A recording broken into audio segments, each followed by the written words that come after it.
అత్యద్భుతమైనటువంటి ఘట్టాన్ని ఒకదాన్ని ఇప్పుడు రామచంద్రమూర్తితో విశ్వామిత్ర మహర్షి చెప్తున్నారు. ఇది శ్రీరామాయణంలోనే అత్యంత శక్తివంతమైన పరమాద్భుతమైనటువంటి ఘట్టములలో ఒకటి.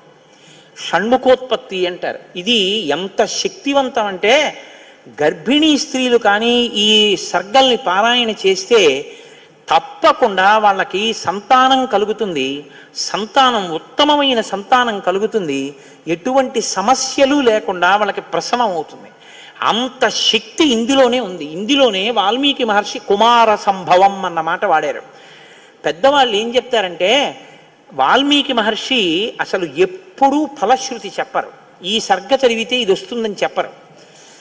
అట్లాంటి వాల్మీకి మహర్షి గంగావతరణానికి షణ్ముఖోత్పత్తికి ఫలశ్రుతి చెప్పారు. అత్యంత శక్తివంతమైన ఘట్టాలలో షణ్ముఖోత్పత్తి ఒకటి. ఇది విన్నవాళ్ళు సుబ్రహ్మణ్య లోకాన్నే పొందుతారు అంటారు. అంత శక్తివంతం. ఇందులో కుమార సంభవం అన్న మాట వాల్మీకి మహర్షి వాడారు. దీన్నే కాళిదాస్ గారు తీసుకున్నారు. తీసుకుని కుమార సంభవం అన్న గ్రంథాన్ని ఆయన ఆ పేరుతోనే రచన చేశారు. కానీ ఇప్పటికీ గర్భిణీ స్త్రీలు పారాయణ చేస్తే ఈ షణ్ముఖోత్పత్తినే వింటూ ఉంటారు. కాబట్టి ఇప్పుడు మీరు అవధరించండి. పురా రామకృతోద్వాహో నీలకంఠో మహాతపాః దృష్ట్వాచ స్పృహయా దేవీం మైథునాయోపచక్రమే అంటూ మొదలుపెట్టారు విశ్వామిత్ర మహర్షి. నాయనా రామా, నీకు అంగదేశం గురించి చెప్పాను. మన్మధుడు కాలిపోయాడు. తర్వాత పార్వతీ పరమేశ్వరులకి వివాహం అయింది. ఎలా అయింది మరి మన్మధుడు లేకుండా? ప్రారంభమే ఒక గొప్ప విషయం. అందరి మీద బాణాలు వెయ్యాలి అంటే చేతిలో చెరుకు విల్లు 5 పుష్ప బాణాలు పట్టుకుని బాణాలు వేసేటటువంటి మన్మధుడు నేను బాణాలు వేసి అందరిలోనూ కామ ప్రచోదనం చెయ్యగలనన్న అహంకారంతో అదే పుష్పబాణాల్ని తీసుకెళ్లి పరమశివుడి మీద కూడా వేసి ఆయన మనసు కదిపి పార్వతీదేవి యందు అనురక్తుడయ్యేటట్టు చెయ్యగలననేటటువంటి అహంకార బుద్ధితో ఒక్క బాణాన్ని తీసి ప్రయోగించడానికి సిద్ధపడేటప్పటికే బహిర్ముఖుడైనటువంటి పరమశివుడు కనుతెరిచి చూసి తన మీదే బాణ ప్రయోగానికి సిద్ధపడుతున్న మన్మధుడి మీద ఆగ్రహం చెంది 3వ కన్ను తెరిస్తే భస్మ రాశి అయి మన్మధుడు కింద పడిపోయాడు. కాబట్టి సృష్టి ఆగిపోయి ఉండాలి కదా. ఇప్పుడు మన్మధుడు లేడుగా. మరి అప్పుడు పార్వతీ కళ్యాణం ఎలా అయింది అంటే అమ్మవారు ఏం చేసిందంటే ఏ ఆయుధములను మన్మధుడు పట్టుకుంటాడో వాటిని ఆవిడ పుచ్చుకుంది. 5 పుష్పబాణాలని చెరుకు విల్లు ఆవిడే పుచ్చుకుంది. కామాక్షి, కంచి కామాక్షి అదే కదండి, చేత్తో పట్టుకుంది. ఇదే మనం లలితాస్వరూపం యొక్క వర్ణన చెప్తే ఇదే చెప్తాం. రాగస్వరూప పాషాఢ్య క్రోధాకార అంకుశోజ్వల మనోరూపేక్షుకోదండ పంచతన్మాత్రశాయక. ఇప్పుడు ఆవిడ ఇలా పట్టుకుంటే ఇంతటి పరమశివుడు వశుడైపోయాడు. అయిపోయి తాళి కట్టించాడు. తాళి కట్టాడు. సంసారంలోకి వచ్చి ఆవిడ పక్కన కూర్చున్నాడు. శంకరాచార్యుల వారు దెప్పి పొడిచారు. స్ఫురద్గండాభోగత్ ప్రతిఫలిత తాటంక జుగళం చతుశ్చక్రం మన్యే తవ ముఖమిదం మన్మధరదం యమారుహ్యదృహ్యత్కవనిరదమర్కేందు చరణం మహావీరో మార ప్రమదపతయే సంగీతవతే అన్నారు. అయ్యా, నువ్వు ఎంత గొప్పవాడివైనా మా తల్లి చెరుకు విల్లు పుష్పబాణాలు పట్టుకునేటప్పటికీ లొంగవలసిందే. తాళి కట్టావా లేదా అమ్మ మెళ్ళో? తాళి కట్టి అమ్మ పక్కకు వచ్చి అయ్యగా కూర్చున్నావు. ఇప్పుడు ఆవిడ శివకామ సుందరి. ఆమె అంత సౌందర్యంతో ఎవరి కోసం కూర్చుంది?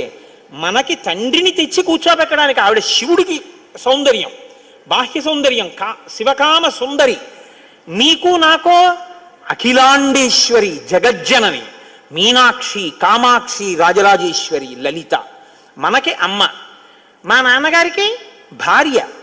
మా నాన్నగారు మా అమ్మని కామదృష్టితో చూడొచ్చు, అది ఆయనకి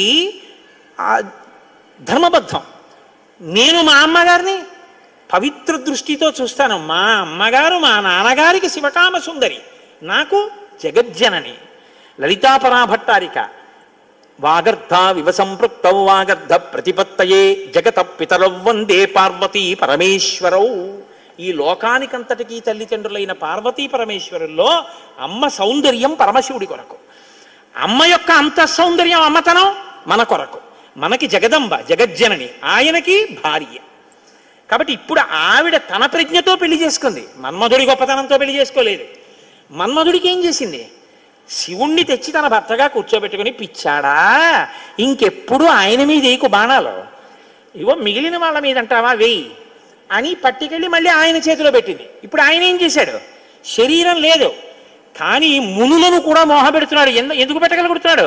ధను పౌష్పం మౌర్వీ మధుకరమయీ పంచవిశిక వసంతు సామంతో మలయమరుదాయో ధనరథ తదాప్యేక సర్వం హిమగిరిసుతే కమపి కృపాం అపాంగతే లబ్ధ్వా జగదిదమనంగో విజయతే అంటారు శంకర భగవత్పాదులు సౌందర్యలహరిలో.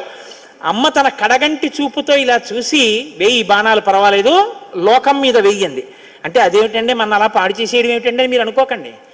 అమ్మవారు ఆ శక్తి మన్మధుడికి ఎందుకు ఇచ్చింది అంటే మనం పితృరుణం తీర్చుకోవడానికి. తండ్రి రుణం తీరాలంటే మనం సంతానాన్ని కనాలి, అందుకు ఇచ్చింది. అంతేగాని అమ్మవారు మన్మధుడికి బాణాలు ఇచ్చిందండి నేను పాడైపోయానండి అని చెప్పడానికి నీకు ఇవ్వలేదు. నీకు ధర్మపత్ని ధర్మేచ అర్ధేచ కామేచ నాతిచరామి అని పుచ్చుకున్నావు, మరి తగలబడ్డానికా ఎందుక మంత్రం, ఇంకా ఎందుక ప్రతిజ్ఞ, ఇంకా విచ్చలవిడితనంతో ఆబూతి తిరిగినట్టు తిరగమని కాదుగా నిన్ను లోకంలో సృష్టించింది అమ్మవారు. మన్మథ బాణం దేని కొరకు అంటే కేవలము నీ యొక్క పితృరుణం తీర్చుకోవడానికి అంతే. కాబట్టి ఇప్పుడు వివాహమైనటువంటి పార్వతీ పరమేశ్వరులు ఏకాంతంలో విహరిస్తున్నారు. పురారామకృతోద్వాహో నీలకంఠో మహాతపాః దృష్ట్వా చ స్పృహయా దేవీం మైథునాయోపచక్రమే. వాళ్ళిద్దరూ అలా క్రీడించడం మొదలుపెట్టి 100 దివ్య సంవత్సరాలు పూర్తయిపోయాయి. వాళ్ళిద్దరూ ఏకాంతంలోంచి బయటికి రాలేదు, వాళ్ళకి బిడ్డ పుట్టలేదు. దేవతలందరూ కలుసుకున్నారు. పార్వతీ పరమేశ్వరులు ఇద్దరూ కనపట్టలేదంటే కొత్తగా పెళ్ళయింది కదా, 100 దివ్య సంవత్సరాల నుంచి విహారం చేస్తున్నారు. ఒక చిత్రమైనటువంటి ఆలోచన వచ్చింది వాళ్ళకి. ఊరే అసలు పార్వతీదేవే శక్తి స్వరూపిణి, పరమశివుడు తేజపుంజం మహానుభావుడు. ఇప్పుడు వాళ్ళిద్దరి యొక్క శుక్రశోణితములు కలిస్తే, తేజస్సులు కలిస్తే, ఈ లోకంలోకి ఒక కొత్త ప్రాణి వస్తే అసలు అటువంటి భూతమును అంటే అటువంటి ప్రాణిని మనం చూడడం కుదురుతుందా? అది ఎంత తేజోవంతంగా ఉంటుంది? ఎవరు వహిస్తారు ఆ భూతాన్ని? ఎవరు చూడగలరు ఆ ప్రాణిని? కాబట్టి మనం పరమశివుణ్ణి వెళ్ళి అడుగుదాం, మీరు రతిక్రీడ విరమించి బిడ్డల్ని కనద్దు అని అడుగుదాం అన్నారు. అయితే మీరు నన్ను మాట అడగచ్చు, ఏమండి బుద్ధి ఉందా అసలు ఈ మాట? వాళ్ళు అన్నారు అనుకోండి, మీరు ఎలా చెప్పారండి అని అడుగుతారు నన్ను. అసలు దేవతలకు ఎందుకండి ఈ వ్యవహారం? వాళ్ళు అలా ఎందుకు అనాలి? అలా అంటే మాత్రం దాన్ని మేము ఎలా అంగీకరించగలం ఈ విషయాన్ని? మీరు కంగారు పడిపోకుండా ఉండండి, నేను తర్వాత చెప్తాను ఎందుకు వస్తుందో. కాబట్టి ఇప్పుడు వాళ్ళందరూ కలిసి ఓ సమావేశం పెట్టుకున్నారు. నిజమే అంటే నిజమే. అందరూ కలిసి కైలాసానికి వెళ్ళారు. బయట నించుని పెద్ద కేకేశారు. ఏమని? దేవదేవ మహాదేవ లోకస్యాస్య హితేరత. ఓ దేవదేవ మహాదేవ, లోకమునకంతటికి రక్షించవలసిన వాడా అని కేకేశారు. వీళ్ళకి ఏం ఉపద్రవం వచ్చిందో ఆయన బయటకు వచ్చారు. ఆయన్ని చూడగానే వీళ్ళందరూ నేల మీద పడి నమస్కారం చేశారు. చని కైలాసముదొచ్చి శంకరుడి వాసద్వారముంజేరి ఈశుని జవ్వారుకు లడ్డుపడ్డ దళమంచుందొచ్చి కుయ్యో ముర్రో విను వాలింపుము చిత్తగింపుము దయన్ వీక్షింపుమన్ సంభుజాననము కిల్కని రక్తరక్షణ కళా సంరంభునిన్ శంభునిన్ అంటారు పోతన గారు. అలా వీళ్ళందరూ ప్రణిపాతం చేశారు నేల మీద పడి. సురాణం ప్రణిపాతేన ప్రసాదం కర్తుమర్హసి నలోకాధారయిష్యంతి తవ తేజ సురోత్తమః అన్నారు. మహానుభావా, నీవు పార్వతీదేవితో కలిసి ఏకాంతంలో దివ్యక్రీడను అనుభవిస్తున్నావు. మీ ఇద్దరికి బిడ్డ పుడితే దుస్సహం, మేము తట్టుకోలేం. అందుకని నీ తేజస్సుని నీ తేజస్సులోకి అణిచేసేయి, ఆమె తేజస్సుని ఆమె తేజస్సులో అణిచివేయమను. మీ ఇద్దరూ ఒకరి పట్ల ఒకరు ఇటువంటి ఆభిముఖ్యం పొందకుండా తపస్సు చేసుకుంటూ కూర్చోండి అన్నారు. బ్రాహ్మేణ తపసాయుక్తో దేవ్యా సహ తపశ్చర త్రైలోక్యహిత కామార్థం తేజస్తే జసిధారయా. తేజస్సుని తేజస్సులో అణిచేసి ఇద్దరూ తపస్సు చేసుకోండి అన్నారు. ఎంత అక్కర్లేని విషయం అంటే ఇది. అంటే ఆయన అన్నాడు, తండ్రితనం అండి, తప్పకుండా మీకు అలాంటి ఇబ్బంది ఉంటుందంటే నేను ఇటువంటి భూతమును సృష్టించాను, అలాగే వెళ్ళిపోతాను. కానీ నేను ఇప్పటికి 100 దివ్య సంవత్సరముల నుంచి పార్వతీదేవితో క్రీడించాను. ఆ కారణం చేత దేవతానాం వచశ్రుత్వా సర్వలోక మహేశ్వరః బాఢమిత్యత్ బ్రవీత్ సర్వాన్ పునశ్చేదమువాచః.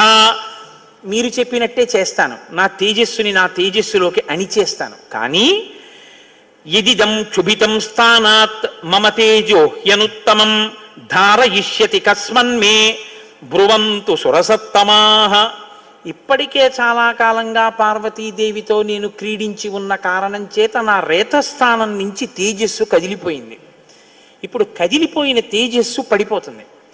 నేను పార్వతీదేవి యందు వదిలిపెట్టద్దని మీరు అంటున్నారు. మరి నేను నా తేజస్సుని ఎక్కడ విడిచిపెట్టను, ఎవరు భరిస్తారు చెప్పండి అన్నారు.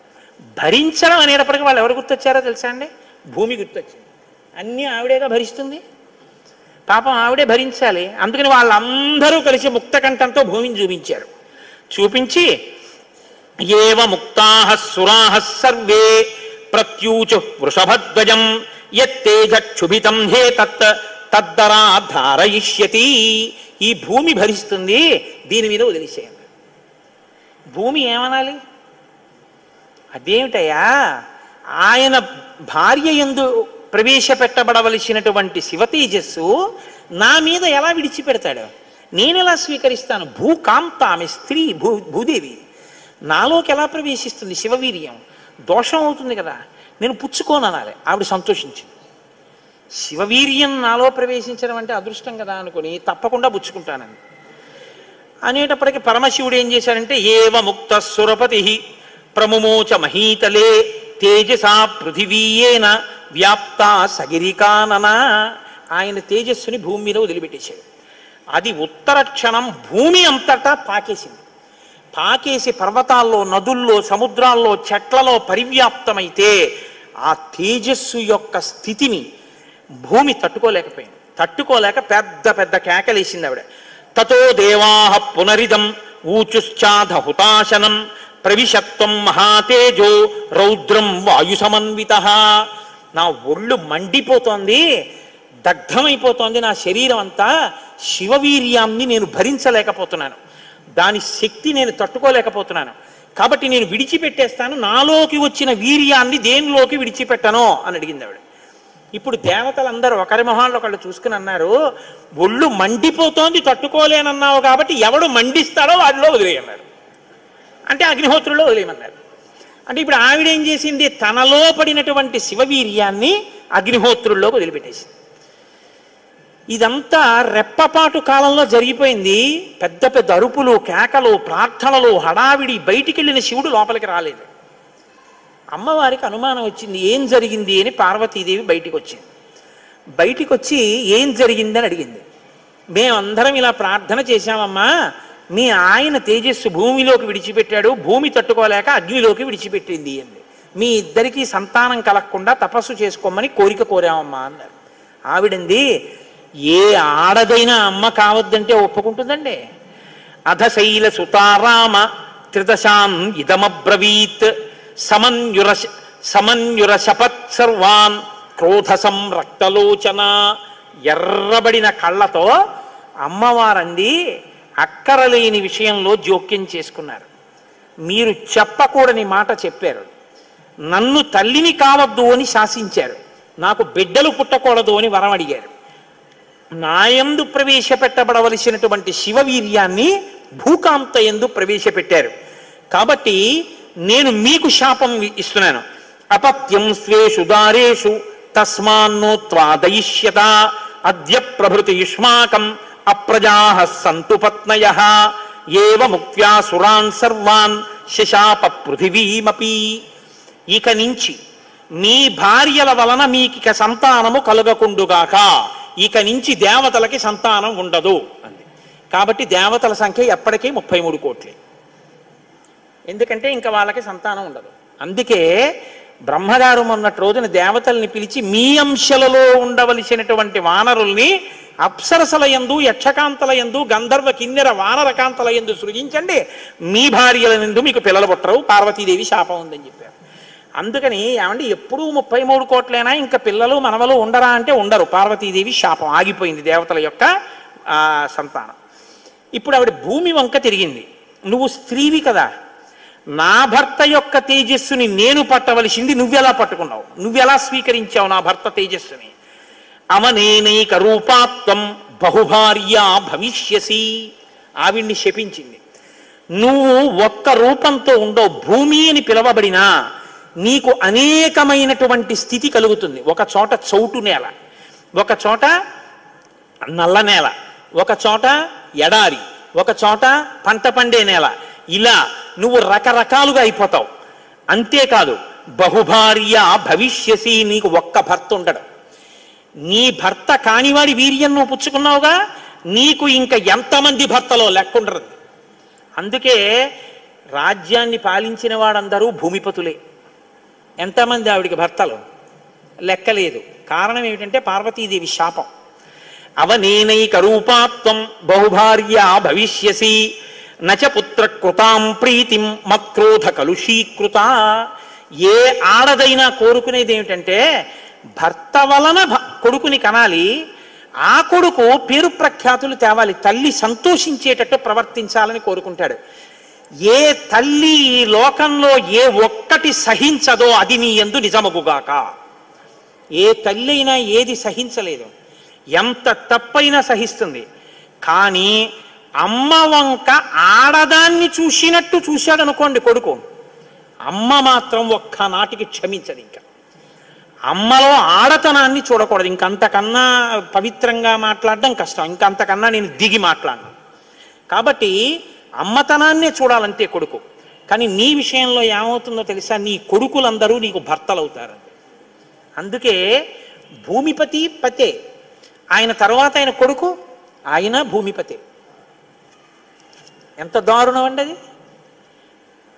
ఒక ఆయన పరిపాలిస్తున్నాడు, ఆయన భూమిపతి, ఆయనకి కొడుకు పుట్టాడు. ఇప్పుడు భూమికి ఆయన ఏమవ్వాలి? కొడుకు. ఆ భూమిపతి వెళ్ళిపోయాడు, ఇప్పుడు ఈయనేమవుతాడు? ఈయన భూమిపతే, తన కొడుకు తనకి భర్త. ఇంతకన్నా దారుణమే ఉంది? ఇది పార్వతీదేవి శాపం. కాబట్టి నచ పుత్ర కృతాం ప్రీతిం మక్రోధ కలుషీకృత ప్రాప్యసిత్వం సుదుర్మేధే మమ పుత్రమనిచ్చతి. నాకు బిడ్డలు కలగకుండా చేశారు కాబట్టి మీరు ఈ శాపం అనుభవించండి అని వాళ్ళు లోపలికి వెళ్ళిపోయారు. ఇప్పుడు వీళ్ళందరూ ఇలా వేళ్ళు విరిచారు. ఒరే అక్కర్లేని విషయంలో జోక్యం చేసుకున్నాను రా, ఎవడ్రా ఈ మాట చెప్పింది అసలు అన్నారు. వాడు ఉంటాడేమిటి ఇంకక్కడ. ఇప్పుడు అందరూ భారంగా తలకాయలు ఉంచుకుని ఇళ్ళకెడితే వీళ్ళ శిఖలు ఎవరు పట్టుకుంటారు? ఒరే ఎందుకు వెళ్ళావురా నువ్వు, నీ వల్ల నాకు ఇంకా బిడ్డలు కలగరని వాళ్ళు పట్టుకుంటారు.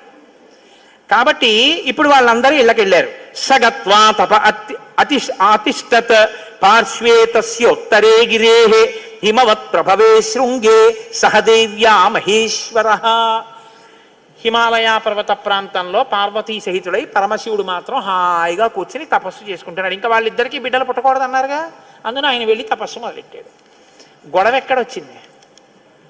ఇక్కడతో ఏమైపోలేదు గొడవ. తారకాసురుడని వాడు బయలుదేరాడు.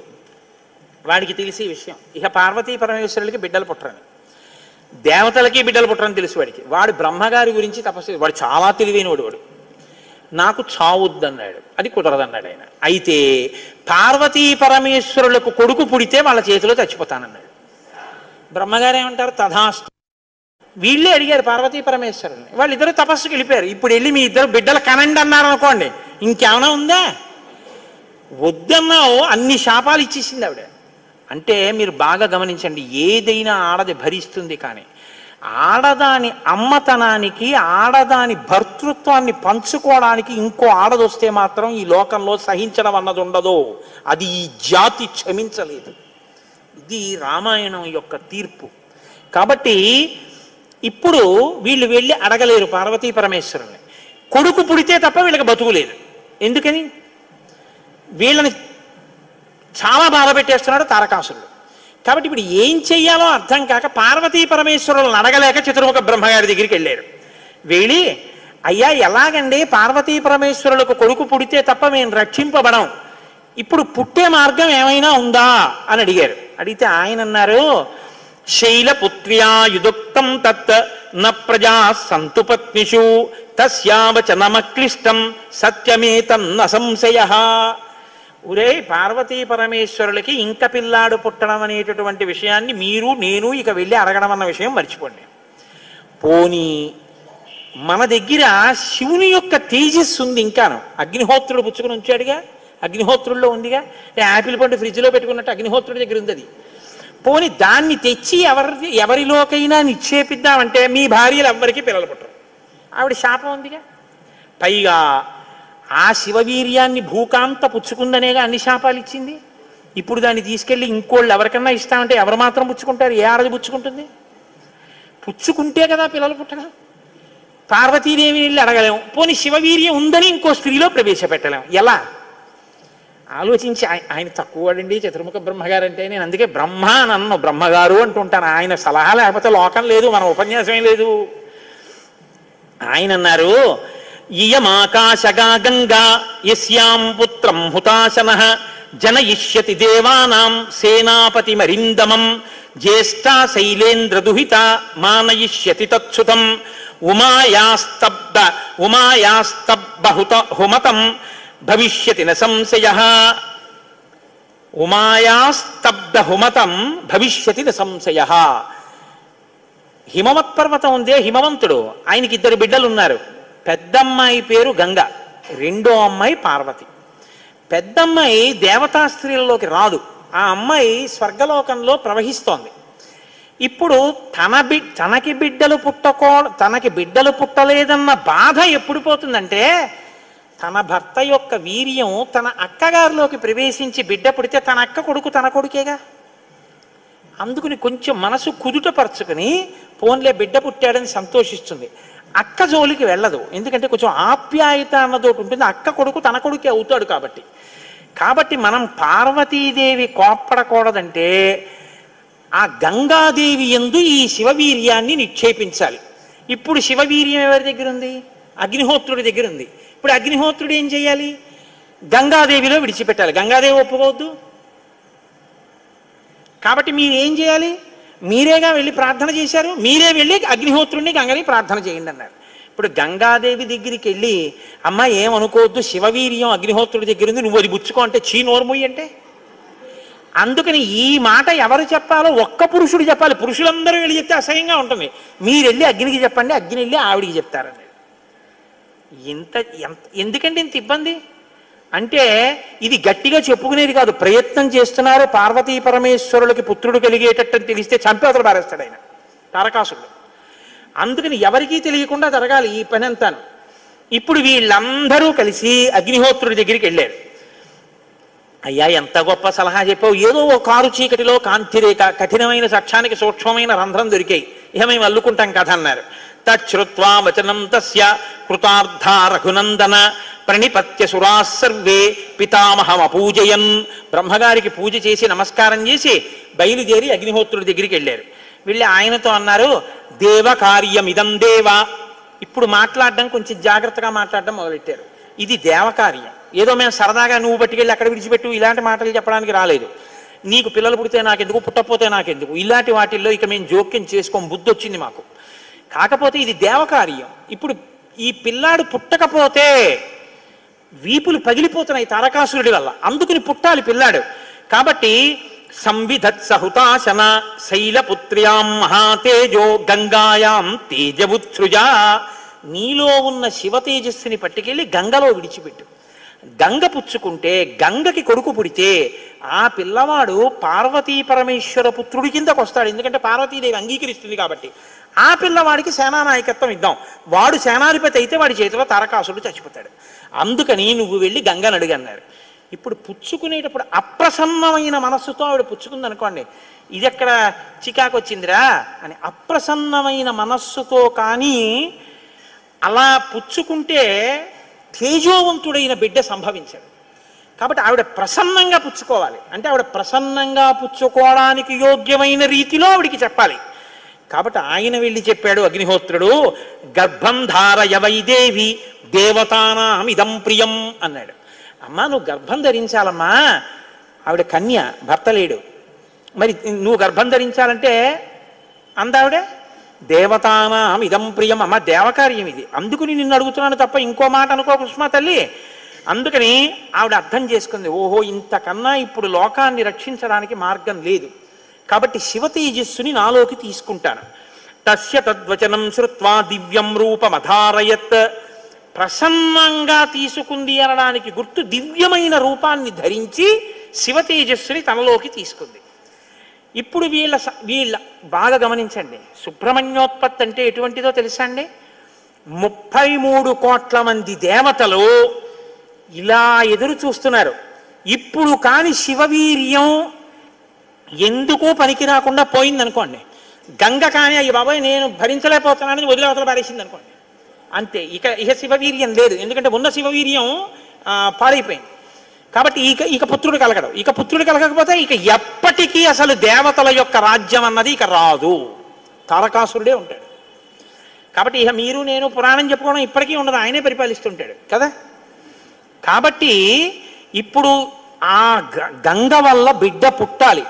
వీళ్ళందరూ ఉత్కంఠతో ఎదురు చూస్తున్నారు. గంగ గర్భం ధరించి బిడ్డని కంటుందా? ఇది ఇంత చల్లటి గంగమ్మలోకి శివవీర్యం వెళ్ళింది. వెళ్ళగానే ఆవిడ ఇప్పుడు పెద్ద కేకేసింది, అయ్య బాబోయ్ ఈ శివవీర్యం యొక్క వేడికి నా నీరు ఉడికిపోతోంది, నేను భరించలేకపోతున్నాను, దీన్ని వదిలేస్తున్నాను. ఎక్కడ వదిలేనని వీళ్ళందరూ నీరసపడిపోయారు. అయ్యయ్యయ్యయ్యో మన ప్రణాళిక పోయింది అనేటప్పటికి తస్య తద్వచనం శ్రుత్వా దివ్యం రూపమధారయత్ దృష్ట్వా తన్మహిమానం. ఆ తర్వాత సమంతతస్తదా దేవీం అభ్యసించిత పావకః సర్వశ్రోతాంసి పూర్ణాని గంగాయా రఘునందన తమువాచ తతో గంగా సర్వతే దేవ పురోహితం అశక్తాధారణే దేవ తవ తేజస్ సముద్భవం దహ్యమానగ్నినాతేన సంప్రవ్యధితతే ససా. ఇప్పుడు నేను ఈ తేజస్సుని ఎక్కడ వదిలిపెట్టేను, నా సర్వాంగములు క్షోభించిపోతున్నాయంది ఆవిడ. అగ్నిహోత్రుడు చూసి అన్నాడు, బిడ్డ పుట్టాడో లేదో తరువాతి మాట, ముందసలు నువ్వు కలతపడిపోతున్నావు, నువ్వు తట్టుకోలేవు. కాబట్టి అధాబ్రవీదిదం గంగాం సర్వదేవ హుతాశనః ఇహ హైమవతే పాదే గర్భోయం సన్నివేశ్యతాం. అదిగో ఆ హిమాలయ పర్వత ప్రాంతముల యొక్క పాదముల యందు తీసుకెళ్ళి నీలో ఉన్నటువంటి శివ తేజస్సుని విడిచిపెట్టేసేయాలి. గంగ తనలో ఉన్న శివ తేజస్సుని తీసుకెళ్ళి హిమాలయ పర్వత ప్రాంత పాదముల యందు వదిలిపెట్టేసేటప్పటికి అది వెళ్ళి రెల్లు దుబ్బుల్లో పడిపోయింది, గడ్డిలో పడిపోయింది. ఇప్పుడు అందులోంచి ఒక్కసారి కాంతి కనపడింది వాళ్ళకి. పిల్లాడు ఏమైనా వచ్చాడా? వాళ్ళకి పిల్లాడు కావాలి. ఇప్పుడు వాళ్ళు చూస్తే సర్వం పర్వత సన్నద్ధం సవర్ణమభవద్వనం జాత రూపమితి ఖ్యాతం తదా ప్రభృతి రాఘవ సువర్ణం పురుషవ్యాఘ్ర హుతాసన సమప్రభం తృణవృక్షలతాగుల్వం సర్వం భవతి కాంచనం. ఆ శివవీర్యంలోంచి ఆ తేజస్సులోంచి అగ్ని ఎటువంటి కాంతితో ఉంటాడో అటువంటి కాంతితో మొట్టమొదట బంగారం పుట్టింది లోకంలో. బంగారం శివవీర్యం, అందుకే బంగారానికి శివవీర్యం అని పేరు. బంగారం పుట్టి బంగారంతో అక్కడ ఉన్నటువంటి తృణవృక్ష లతాగుల్మం సర్వం భవతి కాంచన, ఆ గడ్డి చెట్లు అన్ని బంగారు రంగులో మెరిసిపోయాయి ఒక్కసారి. తర్వాత వెండి పుట్టింది. ఆ వెండిని చూశారు, తెల్లగా ఉంది వెండి. అయిపోయింది. ఆ తర్వాత ఇంకా మిగిలినటువంటి చారంలోంచి రాగి ఇనుము పుట్టాయి. మిగిలిపోయినటువంటి మలంలోంచి తగరము సీసము పుట్టాయి. తప్ప పిల్లవాడు మాత్రం కనపడలేదు. అయిపోయింది మన ప్రణాళిక అంతా, పిల్లవాడు పుట్టలేదు అని దిగాలు ముఖాలు వేసుకుని ఆ పైనుంచి చూస్తున్నారు. ఆ రెల్లు దుబ్బుల్లో రాత్రివేళ తెల్లగా మెరుస్తాయే రెల్లు దుబ్బులు, ఆ రెల్లు దుబ్బుల్లోంచి తదగ్నినా పునర్వ్యాప్తం సంజాత శ్వేత పర్వత దివ్యం శరవణం చైవ పావకాదిత్య సన్నిభం. బ్రహ్మాండమైనటువంటి కాంతులు మెరిసిపోతుండగా 6 ముఖాలతో అద్భుతమైన సౌందర్యంతో ఒక పిల్లవాడు పుట్టి పాల కోసం ఏడ్చాడు. అమ్మయ్యా పుట్టాడు రా పిల్లాడు, శివపుత్రుడు జన్మించాడు, మన బాధలు తీరాయని వాళ్ళందరూ పొంగిపోయారు. షష్ఠి 6 ముఖాలతో షణ్ముఖుడై పుట్టాడు. ఆ పుట్టినటువంటి వాడు కూడా మహానుభావుడు 6 ముఖాలతో పుట్టాడు కాబట్టి షణ్ముఖుడు. పుట్టిన పిల్లాడికి పాలివ్వాలి, ఆ కృత్తికల్ని పిలిచి మీరు పాలివ్వండి అన్నారు. వాళ్ళన్నారు మేం పాలిస్తాం, కానీ తాం క్షీరం జాతమాత్రస్య కృత్వా సమయముత్తమం దరుపుత్రో యమస్మాకం సర్వాతామితి నిశ్చితాః. ఇప్పుడు పాలిస్తే కానీ మరి పిల్లాడు బతకడు. కాబట్టి వాళ్ళు అన్నారు మేము పాలిస్తాం, కానీ ఆ పిల్లాడిని మా పేరుతో పిలుస్తారా అన్నారు, మా పిల్లాడని చెప్తారా అన్నారు. అబ్బాయి అలా ఎలా కుదురుతుందండి అన్నారు అనుకోండి. వాళ్ళు పాలివ్వకపోతే పిల్లాడు. అందుకని వీళ్ళు వెంటనే దేవతలందరూ అన్నారు తతస్తు దేవత సర్వ కార్తికేయ ఇతి బ్రువన్. కార్తికేయుడు అన్నాం కదా, ఇవ్వండి పాలన్నారు. అమ్మతనం ఎంత గొప్పదో చూడండి. ఇప్పుడు ఈ కృత్తికలు 6 పిల్లాడికి 6 ముఖాలతో ఉన్నవాడికి 6 పాలిచ్చారు. వాడు పాలు తాగాడు. పుత్రస్త్రైలోక్య విఖ్యాతో భవిష్యతి న సంశయ. కార్తికేయుడని మేం పిలవడం కాదు, 3 లోకాల్లో పిలుస్తారు ఈ పిల్లాన్ని, సరేనా అన్నారు దేవతలు. అప్పుడు వాళ్ళు పాలిచ్చారు. కాబట్టి కార్తికేయుడు అగ్నిలో శివవీర్యం చాలా కాలం నిలవ ఉంచబడి అగ్నిహోత్రుడు గంగలో ప్రవేశపెట్టాడు కాబట్టి పావకి. శరవణములు అంటే రెల్లు దుబ్బుల్లోంచి పుట్టాడు కాబట్టి శరవణ భవ. ఎప్పుడు శుద్ధమైనటువంటి బ్రహ్మణ్య జ్ఞానంతో ఉంటాడు కాబట్టి సుబ్రహ్మణ్యం. తల్లి కడుపులోంచి స్ఖలనమై పుట్టాడు కాబట్టి స్కందుడు. ఆయన ఉత్పత్తి చేతనే ఇన్ని పేర్లతో వచ్చాడు. ఏమంటే మీరు ఇంత గొప్పగా ఏదో పాపం నోరు కొట్టుకు చెప్పారు, కానీ మాకు అసలు అనుమానం మాత్రం అలా ఉండిపోయింది, మీరు మంగళం చెప్దాం అనుకుంటున్నారేమో. అలా అనత్సా దేవతలు, అలా అడగడం వల్ల కదా ఇంత కథ వచ్చింది. అలా ఎందుకు అడగాలి అసలు అంటే, మహానుభావుడు శంకర భగవత్పాదాచార్య స్వామి వారు బ్రహ్మసూత్రాలకి చేసినటువంటి వ్యాఖ్యానంలో ఒక చోట ఉదహరించారట దీని గురించి. దాని గురించి అసలు ఇలా ఎలా జరిగిందని కంచికామకోటి పీఠాధిపతులు చంద్రశేఖరేంద్ర సరస్వతి స్వామి వారు ఎంతమంది పౌరాణికులను అడిగారట. ఆఖరికి ఒక ఆయన దీని మీద పరిశోధన చేసి త్రిపుర రహస్యంలో ఉన్నటువంటి మంత్రాల యొక్క వ్యాఖ్యానంలో దీని అసలు వృత్తాంతం ఎక్కడుందో పరమాచార్య స్వామి వారికి తీసుకొచ్చి చెప్పారు. త్రిపుర రహస్యంలో ఉంది దీని రహస్యం, అక్కడి నుంచి అనుసంధానం చేయాలి దాన్ని. సనత్కుమారుడు అని ఒక ఆయన బ్రహ్మమానసపుత్రుడు, ఆయన పుట్టుక చేత మహాజ్ఞాని. అటువంటి పిల్లవాడు ఆయన ఎప్పుడూ తనలో తాను బ్రహ్మజ్ఞానంలో రమిస్తూ ఉండేవాడు. ఆయన ఒక రోజు రాత్రి నిద్రపోవడం అంటే గుర్తుపెట్టుకోండి, బ్రహ్మవేత్త నిద్రకి కూడా ఆయన సాక్షి. అటువంటి ఆయనకి కల వచ్చిందంటే అవస్థ ఏర్పడింది, స్వప్నావస్థ. ఆ కల్లో తాను రాక్షస సైన్యాల మీద యుద్ధం చేస్తున్నట్టు కల వచ్చింది. ఆయన తెల్లబోయి ఇదేమి నాకు కల రావడం ఏమిటి, కల రావడం అంటే మనసులో ఏదో కోరిక ఉంది, ఆ కోరిక కల్లో కనపడింది, స్వప్నావస్థలోకి వెళ్ళాను, ఇది దోషం కదా, నాకు అలా ఎందుకు జరిగిందని తండ్రి చతుర్ముఖ బ్రహ్మగారి దగ్గరికి వెళ్ళారు. వెళ్ళి నాన్నగారు నాకు ఇలా కల ఎందుకు వచ్చింది నాన్నగారు అసలు అని అడిగాడు. ఆయన అన్నాడు, నాయనా నీకు ఇలా కల రావడానికి ఒక కారణం ఉంది. నువ్వు పూర్వజన్మలో వేదాన్ని నేర్చుకునేటప్పుడు వేదంలో దేవతల గురించి రాక్షసుల గురించి దేవదానవ యుద్ధాల గురించి చదివి ఈ రాక్షసులు ఎప్పుడు వేద ప్రమాణానికి వ్యతిరేకంగా ఎందుకు ఇలాంటి పనులు చేస్తుంటారు, వీళ్ళని పట్టుకుని చంపేయాలని వ్యగ్రత పొందావు. ఆ వ్యగ్రత జీవుణ్ణి పట్టుకుంది. అది ఈ జన్మలో బ్రహ్మవేత్తవైనా నీకు ఆ వాసన ఉండిపోయింది. అది ఇప్పుడు కలగా వచ్చింది. అది తీరాలంటే నువ్వు దేవసేనకి అధిపతివి కావాలి. నువ్వు దేవసేనకి అధిపతివై రాక్షసుల్ని సంహరిస్తే ఆ కోరిక తీరుతుంది. అంటే నాన్నగారు నేను దేవాసేనాపతిని కావలసిందేనా ఆయన అన్నాడు చతుర్ముఖ బ్రహ్మగారు. వచ్చేసారు ఆయన, తన అనుష్ఠానంలో తనున్నారు. ఈలోగా పరమశివుడు ఒక సంకల్పం చేశాడు. పరమశివుణ్ణి మించిన జ్ఞాని లోకంలో ఇంకా లేడు. ఎక్కడైనా జ్ఞానం అంటూ ఉంటే అది కేవలం శాంకర భిక్ష. పరమశివుడి యొక్క భిక్షయే జ్ఞానము. అందుకే ఆయన్ని ఈశాన సర్వ విద్యానాం ఈశ్వర సర్వభూతానాం బ్రహ్మాధిపతిర్బ్రహ్మణోధిపతిర్బ్రహ్మ శివో మే అస్తు సదాశివోం మంగళములకు మంగళం నా తండ్రి. అంతటి మహాజ్ఞాని శంకరుడంటే. ఆయన దగ్గర నుంచే వెళ్ళాలి జ్ఞాన గంగ. కాబట్టి పరమశివుడికి ఒకప్పుడు కోరిక పుట్టిందిట, నేను ఇప్పటిదాకా అన్ని విషయాలు చెప్పడం కానీ నేను ఓడిపోయిందన్నది లేదు ఎవరి దగ్గర. ఓడిపోవడం అంటే బయట వాళ్ళ దగ్గర ఓడిపోతే బాగుండదుగా. ఓడిపోవడం అనేటటువంటిది కూడా మనిషి జీవితంలో సన్మానంగా ఎప్పుడు మారుతుంది? పుత్రాదిచ్చేత్ పరాజయం. తన కొడుకు చేతిలో తాను ఓడిపోవాలి. తన కొడుకు చేతిలో తాను ఓడిపోవడం అంటే, ఉరే నేను ఈ శ్లోకానికి అర్థం ఇన్ని మాటలు చెప్పాను కానీ నా కొడుకు వచ్చి అకస్మాత్తుగా నాన్నగారు ఈ శ్లోకానికి ఈ అర్థం ఇలా కూడా వస్తుంది కదా అంటే నాకు ఎప్పుడూ రాలేదు ఈ ఆలోచన. ఎంత గొప్ప అర్థం చెప్పాడురా, ఇలా చూస్తే అసలు మొత్తం కథ మారిపోయింది.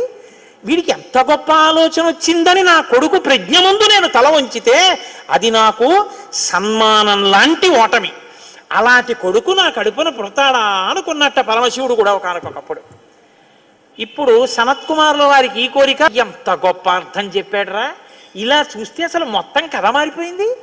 వీడికి ఎంత గొప్ప ఆలోచన వచ్చిందని నా కొడుకు ప్రజ్ఞ ముందు నేను తల వంచితే అది నాకు సన్మానం లాంటి ఓటమి. అలాంటి కొడుకు నా కడుపున పుడతాడా అనుకున్నట్ట పరమశివుడు కూడా ఒకనకొకప్పుడు. ఇప్పుడు సనత్కుమారుల వారికి ఈ కోరిక, పరమశివుడికి ఆ కోరిక. ఒకనకొకప్పుడు పరమశివుడు పార్వతీదేవి అసుర సంధ్య వేళలో ఈ భూమండలం అంతటా కూడా విహారం చేస్తారు. శ్రీశైల పర్వతం మీద దిగుతారు. భాగవతంలో చతుర్థ స్కందం అనుకుంటా, అందులో చెప్తారు దీని గురించి. వాళ్ళిద్దరూ విహారం చేస్తుంటే సనత్కుమారుడు కనబడ్డారు. కనబడితే వాళ్ళకి ముచ్చటేసింది. బ్రహ్మవేత్త మహానుభావుడు బ్రహ్మజ్ఞాని, పలకరిద్దామని వృషభవాహనం మీద కిందికి దిగి దగ్గరికి వెళ్ళారు. ఆయన ఇలా చూశారు, చూసి తన పంతాన్ని చేసుకుంటున్నారు. ఇద్దరు అలా నిలబడ్డారు. ఆయన ఏం పలకరించలేదు. పలకరించకపోతే పరమశివుడు అన్నాడు, ఏమయ్యా, లోపల సంతోషించాడు ఇది బ్రహ్మవేత్త అంటేని, ఏమయ్యా ఇంతసేపటి నుంచి నించున్నావు, కనీసం నువ్వు పలకరించలేదు మమ్మల్ని అన్నారు. ఏంటి నువ్వు కొత్తగా కనపడ్డావు ఏమిటి? నాకు లోకమంతా నువ్వు తప్ప ఇంకోటి కనపడితేగా, నువ్వే కనపడుతున్నది. బ్రహ్మవేత్తకి ఏం కనపడుతుందండి? విశ్వం కనపడదు, విశ్వనాథుడు కనపడతాడు. లోకం కనపడదు, లోకేశ్వరుడు కనపడతాడు. కాబట్టి నాకు కనపడుతున్నదే నువ్వు, ఇవాళ కొత్తగా కనపడ్డావు ఏమిటి? నాకు ఎప్పుడు నువ్వేగా కనపడదు, కొత్తతనం ఏముంది, అందుకని అలా కూర్చున్నాను అన్నాడు.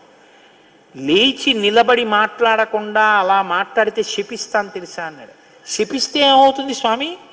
దేహానికి ఏమైనా బాధ కలుగుతుంది. అది నేనైతేగా, నేను ఆత్మని. ఆత్మకి శాపం ఏముంటుంది? ఆత్మయే నేను, నేనే నువ్వు, ఉన్నది ఒక్కటే, దానికి శాపం లేదు స్వామి, అందులో నా భయం లేదన్నారు. ఓహో, ఏమి ద్వంద్వాతీతుడవరా మహానుభావ, ఇది బ్రహ్మజ్ఞానంటే. కాబట్టి నిన్ను చూసి నేను మురిసిపోతున్నాను, నీకు ఏదైనా వరం ఇస్తాను పుచ్చుకో అన్నారు. ఆయన అన్నారు, వరం ఇస్తావా? మళ్ళీ ఇదో మోహం, వరం ఇవ్వడం శాపం ఇవ్వడం ఏమిటి ద్వంద్వాలు? నాకేం అక్కర్లేదు, నీకేమైనా కావాలా, నేను ఇస్తానన్నారు. అంటే పరమశివుడు అన్నాడు, ఈ మాట నీతో అనిపించడం కోసమే ఇంతసేపు నించున్నాడు. నీలాంటి కొడుకు కావాలి, నువ్వు నాకు కొడుకు అవుతావా అన్నారు. అంటే సనత్కుమారుడు అన్నాడు, నీకే కొడుకునవుతానన్నాడు. అంటే పార్వతీదేవి అంది, ఏది ఆ కేంత దీర్ఘం ఇస్తున్నావు? నీకే కొడుకునవుతానంటా ఏంటి? నీకే కొడుకునంటే నాకు కొడుకువే అంది. అదొక్కటి అడక్కమ్మా అన్నాడు.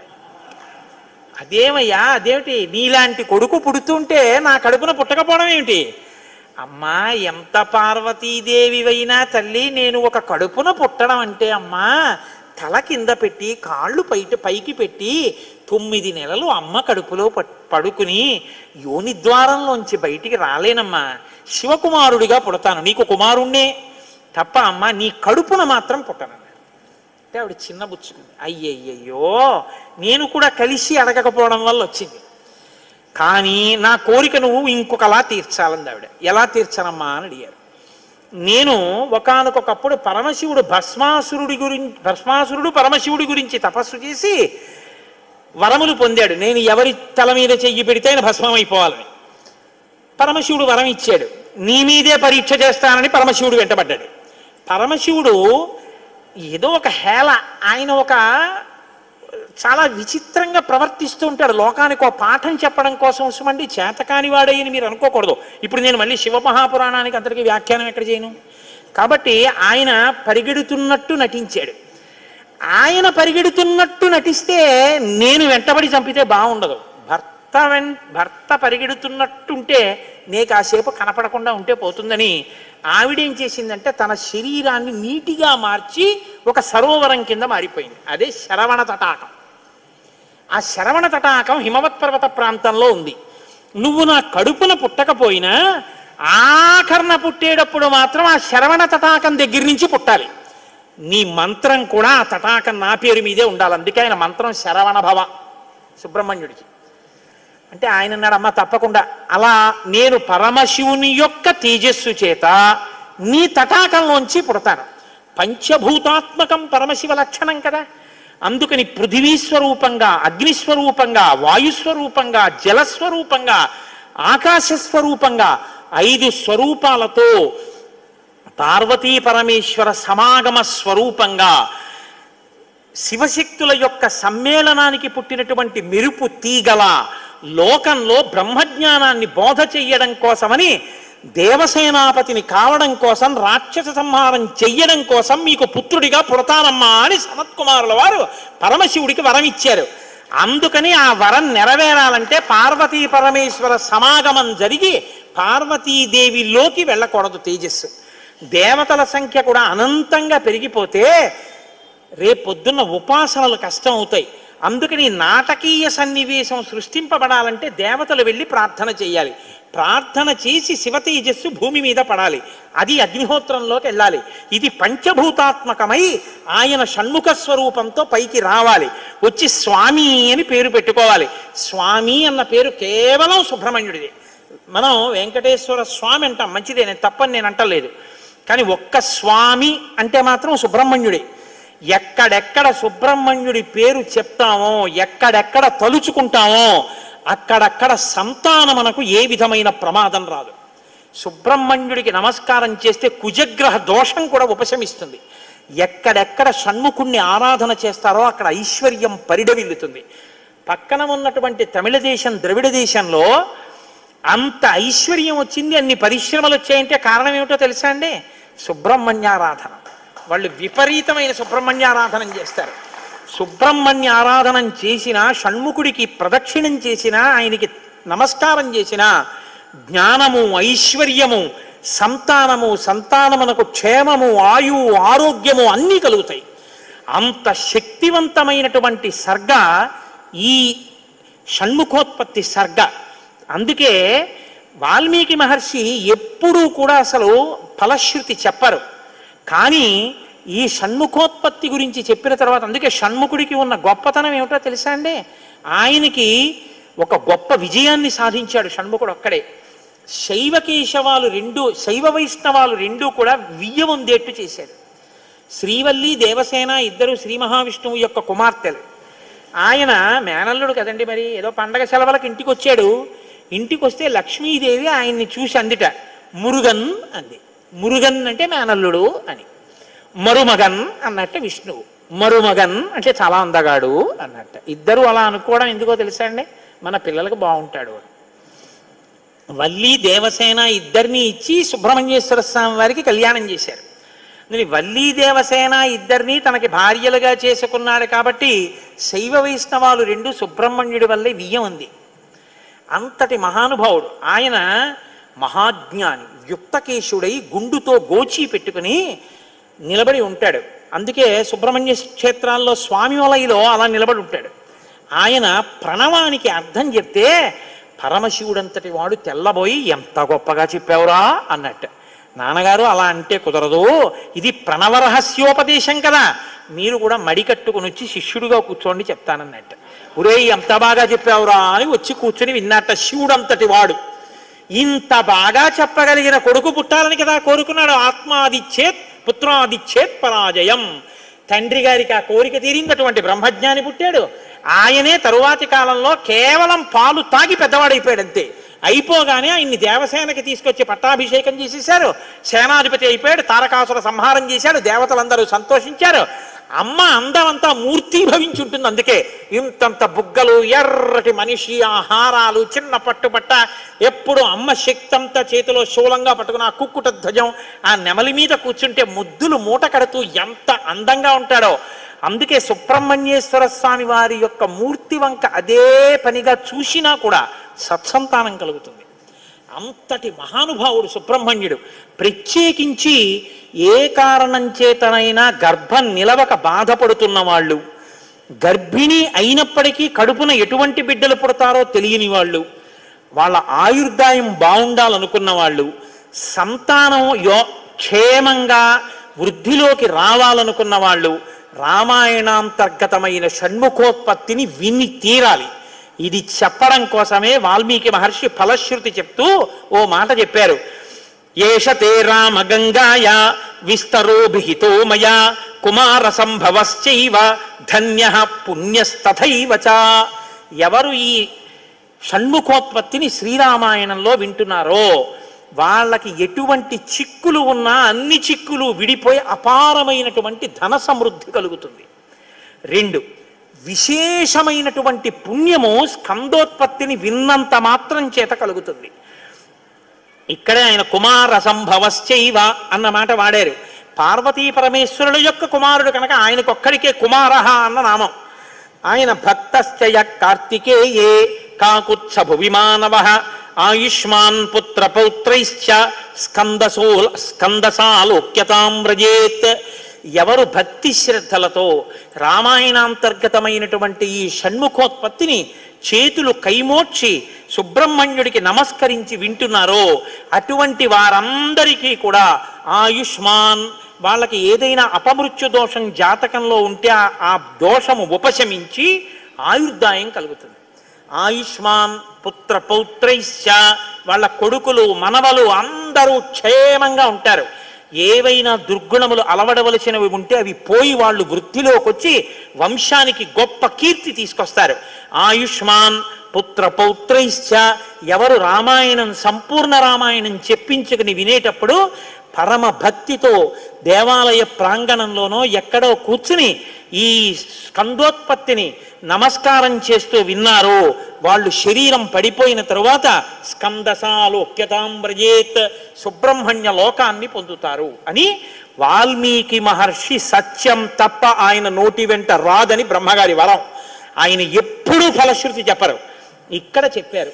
అంత గొప్పది షణ్ముఖోత్పత్తి. విచిత్రం ఏంటంటే ఈశ్వర సంకల్పం అంటే చాలా గొప్పగా ఉంటుంది. నేను ఇవాళ అసలు నేను ఏదైనా మాట చెప్తే చాలా జాగ్రత్తగా వింటారు హరిప్రసాద్ గారు. నేను చెప్పాను రేపు సుబ్రహ్మణ్యుడికి అభిషేకం చేయించండి అని చెప్పాను. ఎందుకంటే ఇవాళ అయింది కాబట్టి షణ్ముఖోత్పత్తి, రేపు స్వామికి అభిషేకం చేయించండి, ఆయన చల్లబడతాడు. రామాయణ అంతర్గతంగా జరిగింది కాబట్టి అభిషేకం చేస్తే చల్లబడుతుంది మూర్తి. ఆయన చల్లబడిన అభిషేక తీర్థాన్ని మనం పుచ్చుకున్నాం అనుకోండి, అది మరింత శక్తివంతం. పాపం ఎవరైనా ఏదైనా సంతాన సంబంధమైన సమస్యల్లో ఉన్న వాళ్ళు ఆ తీర్థం పుచ్చుకుని ఉపశాంతి పొందితే అంతకన్నా కావలసిందే ఉంది. నాకు చెప్పానుగా వ్యక్తిగత అనుభవాలు చెప్పడం ఇష్టం ఉండదని. ఈ షణ్ముఖోత్పత్తి వల్ల ఉపయోగాన్ని ఉపకారాన్ని పొందిన వాళ్ళు ఎంతమంది ఉన్నారో. నేను మొన్న కూడా గోపాలకృష్ణ గారికి ఒక సంగతి చెప్పాను. అంత గొప్ప షణ్ముఖోత్పత్తి నేను నా జీవితంలో ప్రత్యక్షంగా చూసా, దాని గొప్పతనం ఏమిటో. ఈ విషయం రేపు పొద్దున్న తెలిసిన తర్వాత ఎందరో తల్లులు దీనివల్ల ఉపయోగం పొందిన వాళ్ళు కన్నుల నీరు పెట్టుకుని సంతోషంతో చెప్తారు యథార్థం నిజమేనని. మీకు నేను ఒక రహస్యం చెప్తాను, నేను ఆశ్చర్యపోయాను. తూర్పుగోదావరి జిల్లాలో మల్లవరం అని ఒక క్షేత్రం ఉంది. అక్కడ సుబ్రహ్మణ్యుడు, ప్రత్యక్ష సుబ్రహ్మణ్యుడు, ఇంతలా పాము కోనేటిలో స్నానం చేసి శివలింగాన్ని చుట్టుకుని ఉంటుంది. అది పిల్లలు పుట్టని వాళ్ళు వెళ్ళి నమస్కారం చేస్తే పిల్లలు పుట్టారు. డాక్టర్లు పిల్లలు పుట్టరని సర్టిఫై చేసిన వాళ్ళకి పుట్టారు. ముఖ్యమంత్రులు కూడా వెళ్ళారు పీఠాధిపతులు అక్కడికి. ఆ పాము కారణాంతరాల చేత శివలింగానికే తల కొట్టుకుని శరీరం వదిలితే ఇప్పుడు అలాగే ప్రతిష్ఠ చేశారు. అక్కడ నేను ఆశ్చర్యపోయింది ఏంటంటే, నాకు ఆ దేవస్థానం ధర్మకర్త ఒక ఆయన వచ్చి ఒకసారి ఓ మాట చెప్పారు. బిడ్డలు పుట్టరు అని డాక్టర్లు చెప్పేసినటువంటి వాళ్ళు సుబ్రహ్మణ్య షష్ఠి నాడు ఈ దేవాలయం వెనకాల పడుకుంటారు, వచ్చి బోర్లా పడుకుంటారు ఆడవాళ్ళు. వాళ్ళకి కునుకు పడుతుంది, కునుకు పడ్డాక లేపేస్తాం. ఆ మరుసటి సంవత్సరం వాళ్ళు పసిపిల్లల్ని పట్టుకుని వస్తారండి అని చెప్పారు. నాకు అపనమ్మకం కాదు, చూడాలనిపించింది. మీరు కూడా వచ్చారేమో గోపాలకృష్ణ గారు నాతో. కాకినాడ నుంచి చాలామందిని కలిసి సుబ్రహ్మణ్య భుజంగ స్తోత్రం చేశారు శంకర భగవత్పాదులు. సుబ్రహ్మణ్య షష్ఠి నాడు ఆ దేవాలయంలో చదువుదామని అందరం కలిసి వెళ్ళాం. ఆ రోజు వాళ్ళు నా ప్రసంగం కూడా అక్కడ ఏర్పాటు చేశారు. మీరు నమ్మరు, నేను తెల్లబోయానండి. ఎంతంత సంపన్న కుటుంబాల వాళ్ళు బిడ్డలు పుట్టరు అని బెంగ పెట్టుకున్న తల్లులు చంటి పిల్లలతో ఎంతో సంతోషంగా వచ్చి ఆయనకి నమస్కారం చేసుకుని, అబద్ధం కాదు, నేను ఎంతోమందిని అక్కడ అడిగాను, ఏమమ్మా మీకు ఈయన వలనే కలిగిందా సంతానం అని. ఖచ్చితంగా మేము ఆయన వలనే ఈ అనుగ్రహాన్ని పొందామని ఆ అదృష్టాన్ని పొందారు. మహానుభావుడు సుబ్రహ్మణ్యుడు అంటే. ఆయనకి నమస్కారం చేస్తే ఎంత స్థితినైనా ఇస్తాడు. మన అదృష్టం ఏమిటంటే రామాయణం చెప్పుకుంటున్నది శృంగగిరి పీఠంలో, అది అమ్మవారి సన్నిధానం, రామచంద్ర ప్రభువు యొక్క సన్నిధానం. ఇక్కడ శివాలయం ఉంది. ఆ శివాలయంలో ఇటు పార్వతి ఇటు గంగా ఉన్నారు. సాధారణంగా అలా ఉండరు.